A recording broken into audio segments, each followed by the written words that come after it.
Economía y finanzas con Pedro Tello. Te mando un gran abrazo, mi querido Pedro Tello. ¿Cómo estás? Muy buenos días. Luis, buenos días. Qué gusto saludarte a ti y a quienes siguen este espacio. Oye, cuéntanos, estamos pues cerca de desplazar a los Estados Unidos como el tercer productor mundial de automóviles.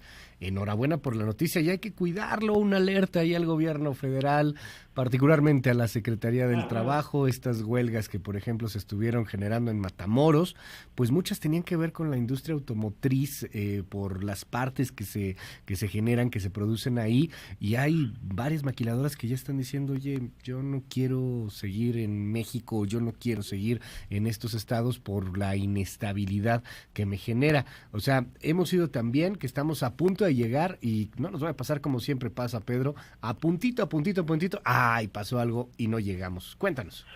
Qué paradójico puede ser finalmente el avance de la actividad económica y de ciertos sectores en países como el nuestro, Luis.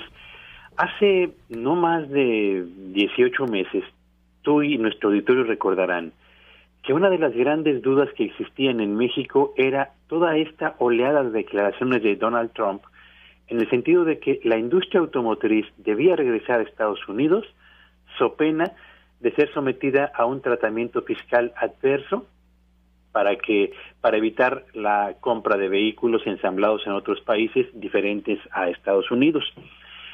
Y cuando se inició la renegociación del famoso TEMEC, o el Telecan entonces todavía, se hablaba de que uno de los sectores sobre los que pendía el mayor peligro era precisamente la industria automotriz mexicana, por las condiciones que buscaba imponer Estados Unidos para los tres países a efecto de hacer más atractivo el ensamble de vehículos precisamente en su territorio y cada vez menos interesante, particularmente en México, derivado fundamentalmente del bajo costo de la mano de obra.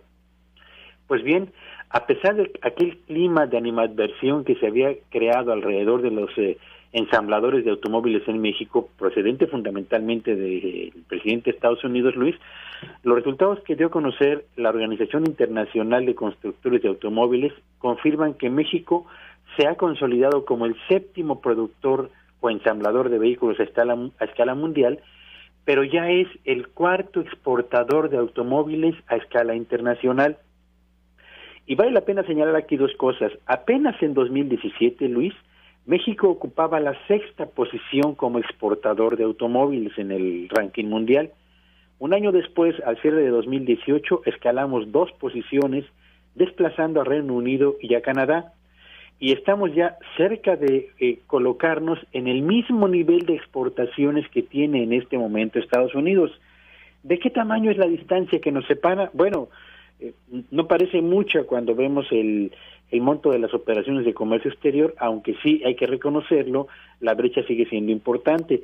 De Estados Unidos nos separan cerca de $2,000 millones de exportaciones de automóviles para ocupar la tercera posición que ellos todavía ostentan.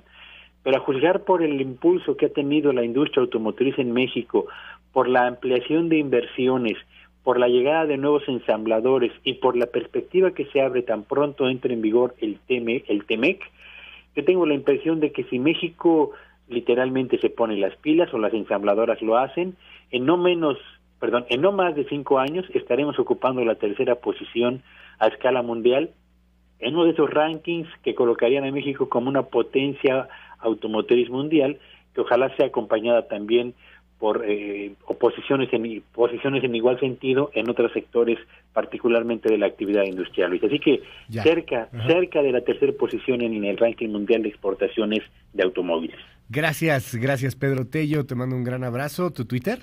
Me encuentran en @Petello Villagrán. Que tengan un buen día a todos. Gracias Pedro.